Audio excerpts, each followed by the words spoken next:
They fined me for dead land, but something under it was very much alive. I mean, if you want a good laugh, picture me rolling up to my worthless Montana ridge at sunrise, thinking I might spot a deer or two. Then instead, I'm staring at half a dozen people in full hazmat suits digging holes on my new property like they're about to find buried treasure or a radioactive mutant. That's when I knew the HOA was up to something rotten, and whatever it was, they didn't want me living long enough to figure it out. Now, you ever had that feeling like the ground under your boots is about to give way, but you can't step back because hell, it's your land? Yeah, that was me, engine still ticking as I rolled to a stop, dust curling behind my old truck. This was Uncle Ron's place. 600 acres. I always thought it was just a big stretch of nothing pine shale, some old ranch fencing, the kind of quiet that makes you think you can hear the earth breathing. But that morning, the silence was split by these sharp electronic beeps, loud, deliberate, almost like a warning. I watched a group in white suits, faces sealed behind respirators, prodding the ground with detectors. There was a sheriff's cruiser and an HOA-branded SUV blocking the only trail in, lights off but just sitting there, bold as you please. I stepped out, and wouldn't you know it, here comes Linda Caro, queen of Pine Ridge Estates HOA, gliding toward me with her clipboard like she's the mayor of Chernobyl. "Mr. Marshall, good morning," she trilled, giving me that powdered smile that looks friendly from across the street but turns to ice up close. She didn't waste time, told me Uncle Ron left me nothing but a tax headache, and maybe I'd like to let the HOA relieve me of the burden, for a small compensatory fee, of course. Funny how folks only want to buy something after they've called it worthless, right? She kept glancing at the team behind her hazmat. Real gear, none of those cheap Halloween costumes. One of them struck something with a probe, and the beeping spiked. The sheriff, standing nearby, actually took a step back, hand near his belt. "Im no fool." I worked wildfire response. You only wear that kind of suit if you think the ground's dangerous or maybe hiding something valuable. I pressed her. If this place is so useless, why are you treating it like a contamination zone? She flashed a quick, nervous smile and mumbled about routine environmental screening, then told me for my own safety I shouldn't wander down there. The way she said it, I knew she was scared off the land or of me finding out what they were really after. They left soon after Linda and the sheriff, anyway. The hazmat crew finished their test and packed out fast, leaving a meadow dotted with little red flags, a landscape of secrets. I walked down there once they were gone, and I'll be honest, that land didn't look worthless to me. Thin steam curled up from cracks in the earth. Not smoke, not fog, something warmer, something alive. Ron used to write in his journals that the ridge breathes at dawn. I always thought it was just poetic rambling. But standing there, I started to wonder. Back at the cabin, sorting through Uncle Ron's papers, it was all receipts and bills until I found a stack of manila envelopes. One tab said assessment changes. Taxes had doubled, then quadrupled in just a few years. That's not random. Then I found his journal entries about lights moving at night, tapping along the tree line, strangers with gear. "They're not here for danger. They're here for value," he wrote. Right then, footsteps crunched outside. I looked up, and there was Brent Mollery, an HOA board member, nervous as a rabbit in a fox den. He tried to act casual, then fumbled his papers. One slipped out stamped with GMS, Granger Mineral Services, confidential subsurface reading report. Brent looked like he'd seen a ghost. "That's nothing, just background," he stammered, then bolted. Inside, I read the report. Gas pockets, thermal anomalies, recommend restricted access. Gas. On my ridge? Suddenly, everything clicked. The HOA wasn't scared of pollution, they were hiding a geothermal gold mine. Just then my phone rang. Sheriff Walker. He warned me to stay on marked paths, told me, don't dig. Don't probe anything yourself. His voice was tight. He knew more than he'd admit. And he knew Linda and her crew were in over their heads. The next blow came fast HOA notices, social posts branding me an environmental hazard, warnings for residents to avoid contact with me. I'd been there one morning, and suddenly I was a public enemy. Sheriff Walker came by, looking tired. He handed me a lawyer's card, Maya Trent. Not impressed with HOA theatrics.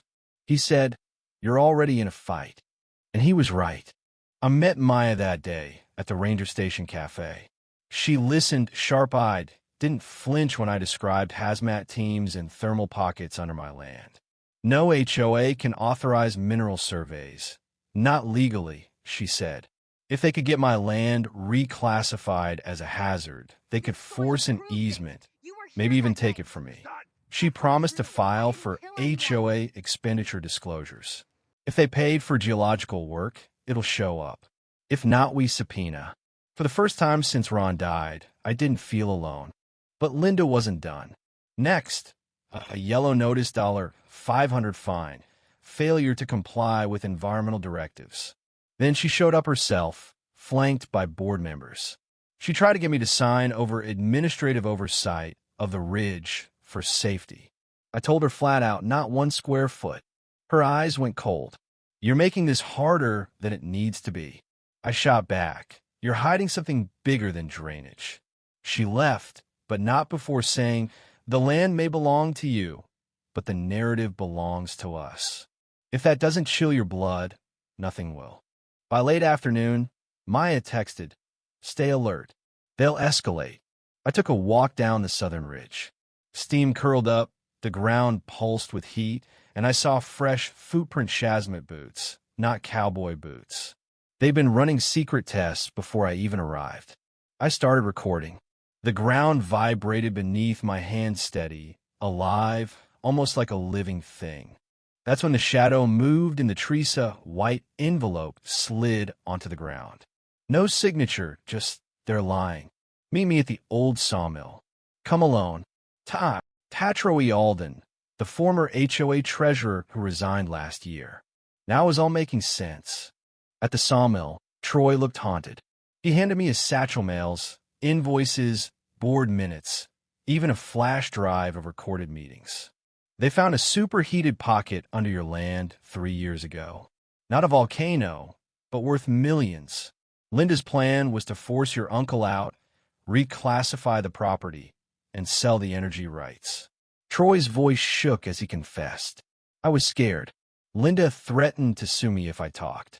He looked at me, guilt and relief in his eyes. "Your uncle deserved better." He warned that Linda would try to turn the community against me that very night. Sure enough, that evening the lodge was packed. Linda stood at the podium, painting me as a threat. I challenged her, asking which environmental agency she'd hired, why surveyors wore hazmat suits. Residents began to murmur.